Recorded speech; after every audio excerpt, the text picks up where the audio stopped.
No problems at all. Just that, yeah, we'll move on now to Professor Anjoo Upadhaya, and she'll be talking to us about women and peace.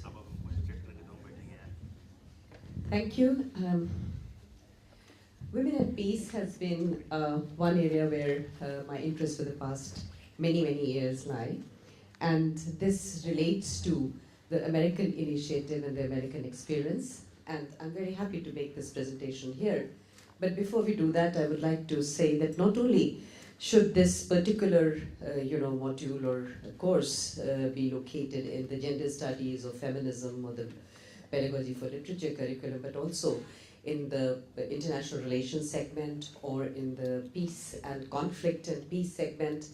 And also maybe, when we are introducing credit transfers used for American studies. So here, and history. So here we have, and I've actually experienced that as a Fulbright visiting lecturer at Wellesley College.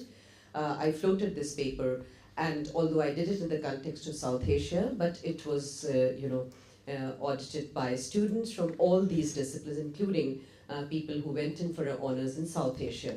So there is a greater creativity today because we have in Indian universities gone in for not only semester system, but credit transfers and in open choice-based system.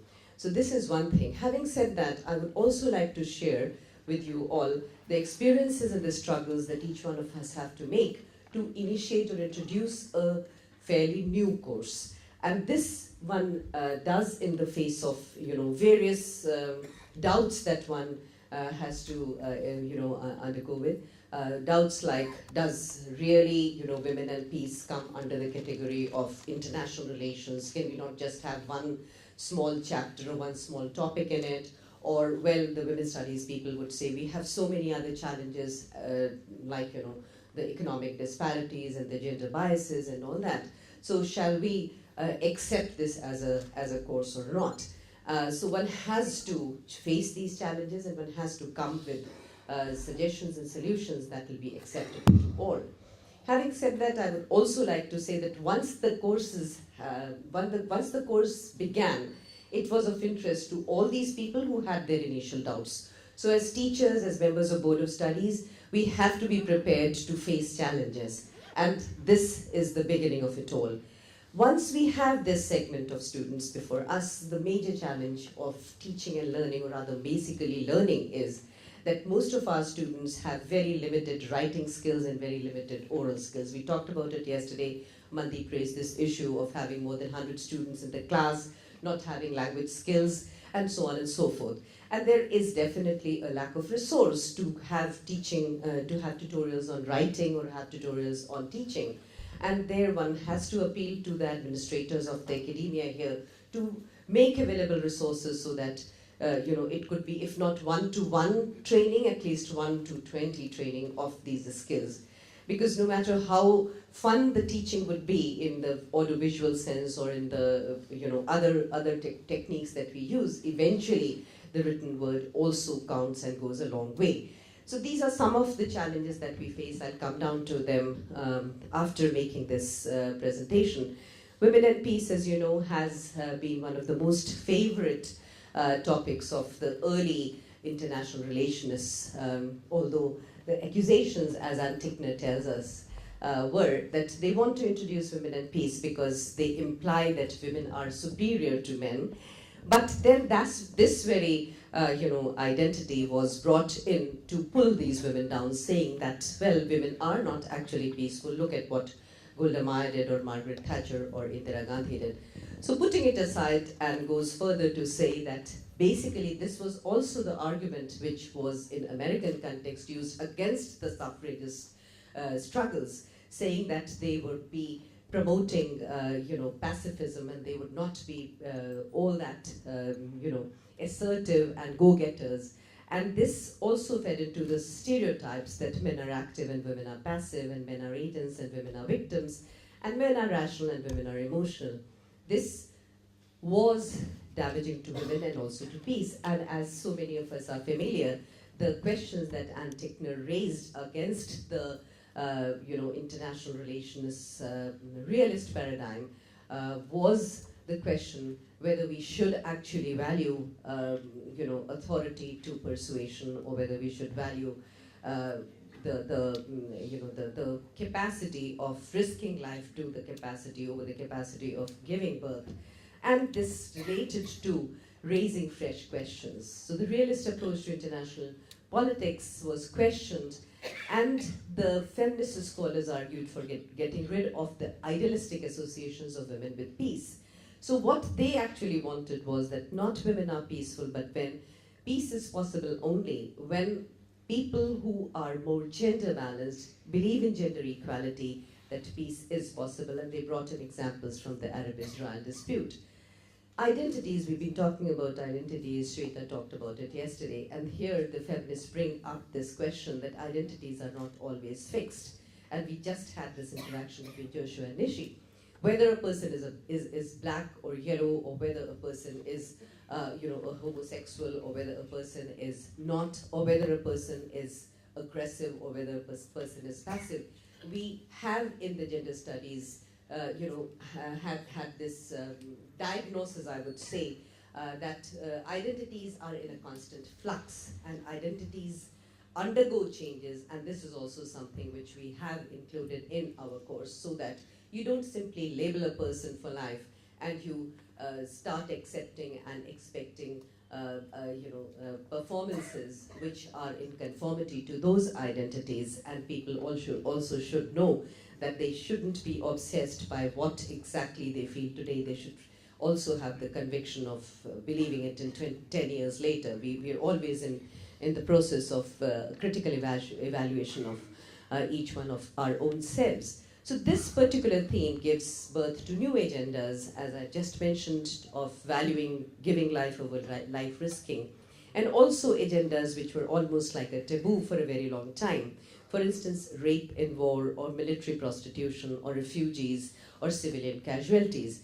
And all these areas have been enriched by the Americans as well as by the non-Americans. And that's where my emphasis would be. While we teaching, at least I have experienced that in my teaching, while teaching something where America has contributed significantly, we should not isolate this, but we should try to engage with, their partners or their companions in other parts of the world, be it scholars or artists from Europe, or be it from India. For instance, while talking and celebrating jazz, we can also bring in the very, very successful jazz bands of our country to encourage students to link with them. I was in Kathmandu for the past 2 years and was very closely related to the embassy there. And we would every 6 months have a jazz festival. And one would always wonder, why should an Indian embassy have a jazz festival? And the ambassador and his colleagues and the cultural first secretary and attaches would tell us, why not jazz? Jazz is as much a part of India as it was of America. So things like this would kind of internalize these phenomena and perhaps make the experience of learning it much more rich and lasting in impact. These last 4 things, we can go on and on about these, how military prostitution needs to be studied. We have celebrated valor, but as a women's studies student or a scholar, I would like to say that we need to also actually see the impact that militarization has been making on the lives of women, which has not been very happy, and therefore we need to question this militarization.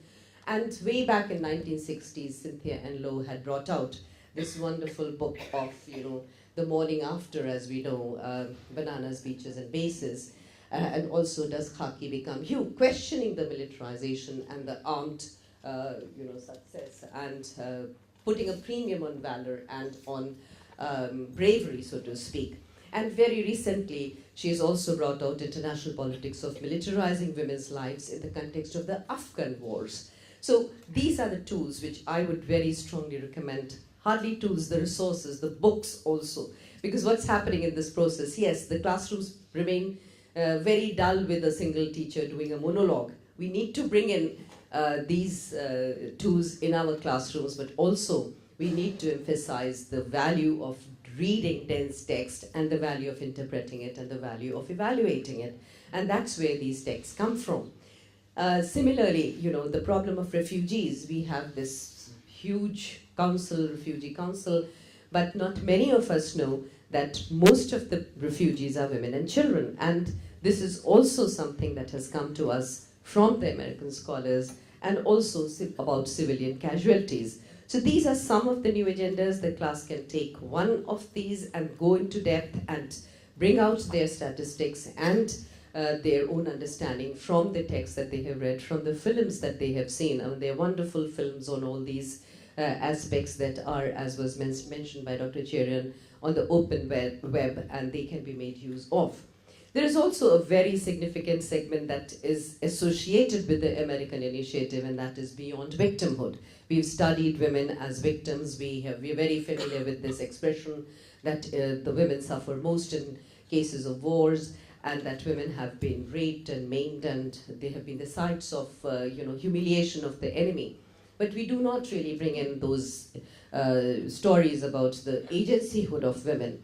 And this was emphasized and initiated way back in 1995. And whenever we talk about 1995 and the Beijing Platform for Action, the images that come to us are that of Hillary Clinton, and of course of our Bhamri Devi and all those activists who went to Beijing to bring this agenda on the table that women need to be examined as to what their roles have been in diminishing war, in bringing the world to a peaceful position so that they can be better platform for creativity. So from there we find that there has been this discourse of women and agencyhood. However, there is also a however attached to it. As academics, we are trained into looking into layers and layers of understanding, and there we find that whenever we see a woman warrior, we feel that, oh well, this is the new discovery that women are making, and that is this particular theme is helping them develop self-awareness. And this was a big debate in which I entered with some of my research partners in Kathmandu. When speaking with the ex-combatants there, one had this sense that so many times, more often than not actually, women were actually persuaded to join in the Maoist army, giving them this temptation that if they were good in singing, that their videos would come out or their discs would be in play, they would become stars overnight, and then gradually they were roped into the military activities. Whereas the other research partner insisted, but did this not really develop their self-awareness or assertion of selfhood. And this is a debate, this is a dialogue that goes on. However, when you once look at the lives of these ex-combatants, you feel that they are people who remain to have suffered from this war activity. So at no cost, war shouldn't be, to my mind, shouldn't be celebrated, although it's also linked to justice. You talk to anybody from the Maoist outfit in Nepal and they would say, what is peace? Peace. And those very crammed up sentences, what is peace? Peace is not the continuation of injustice, and we need to fight against this. So beyond victimhood is also one very significant area, and books by Swanee Hunt like This Was Not Our War crop up to your mind to make use of in the class.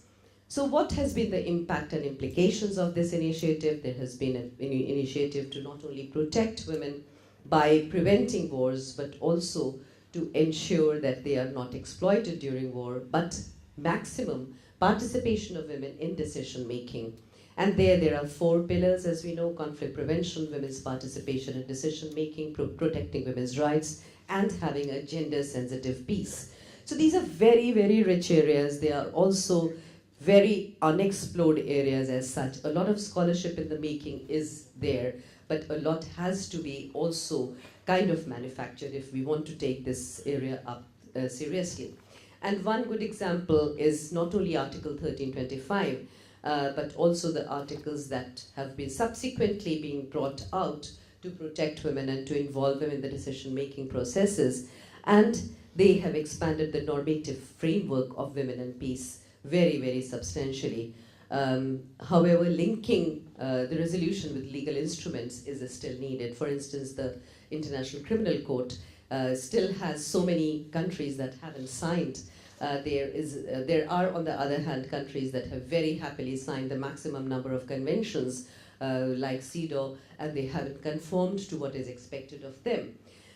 Then the question arises whether governments have to be, compelled, or they have to be encouraged to help women participate in the peace processes. And we find that since 2000, only 7% of the women have been negotiators in peace processes, and they're under 3% women are signatories. This whole war in Nepal and in Sri Lanka was fought almost on the shoulders of women. So even when they were not on the as active combatants, they were the ones who were supporting this war, but there was not a single woman when it came to signing the peace process. And when you talk to them, they say that yes, this was, and this is something which can be linked to the American experience very easily. Why?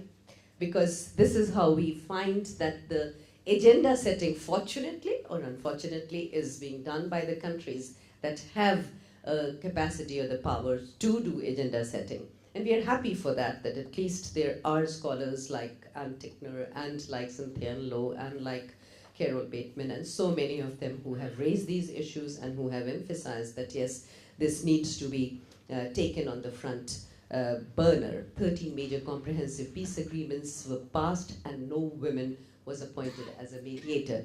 There's another segment to this, and that is women and the structural violence, which has found a lot of scope to study gender and to study economics as well. What I thought we haven't really uncovered the economic dimensions of women, and so far I hope somebody is going to bridge this gap. How in the economic disparities, women are the ones who are the worst sufferers, who are the worst victims. And this is a voice which was raised by the Norwegian scholar who's more or less become an American, Johan Galtung. But he also drew his inspiration from Gandhi, saying that it was in Banaras at the first IPRA meeting in Rajghat that he discovered that what Gandhi said about inequality and about deprivation of the masses, that has basically to do with violence, and violence need not always be violence of the battleground. It can be violence which is beyond the acceptable limits of a conflict, and it can be violence which is which needs to be tackled through the so-called tools that are of not directly related to the guns. So these are some of the suggestions that I very quickly wrote out. I've already talked about writing tutorials, speaking tutorials, and also training and teaching.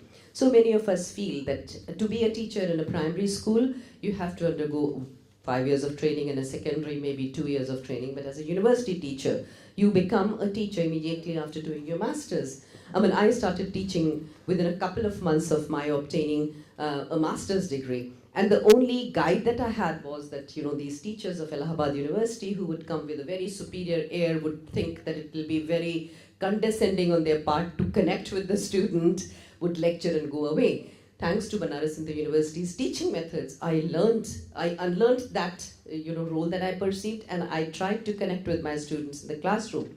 So teaching of teachers is also important. I'm not trying to argue for a degree or a diploma, but what I'm saying is that universities, through the bodies that are grant making to these places, should have modules where the freshers should go and be taught how to teach.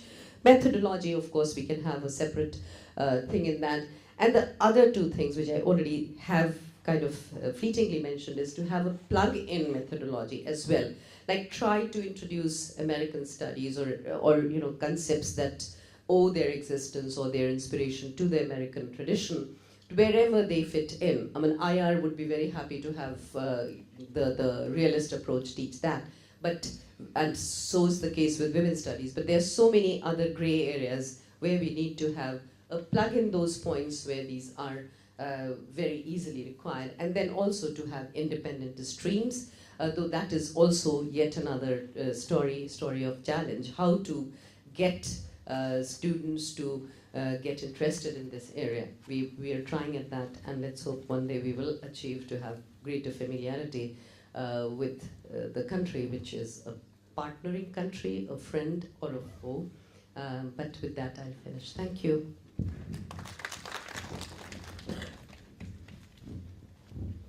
Thank you very much, Professor Anjoo, for your very insightful presentation on the need to bring women's studies to the foreground in American studies curricula.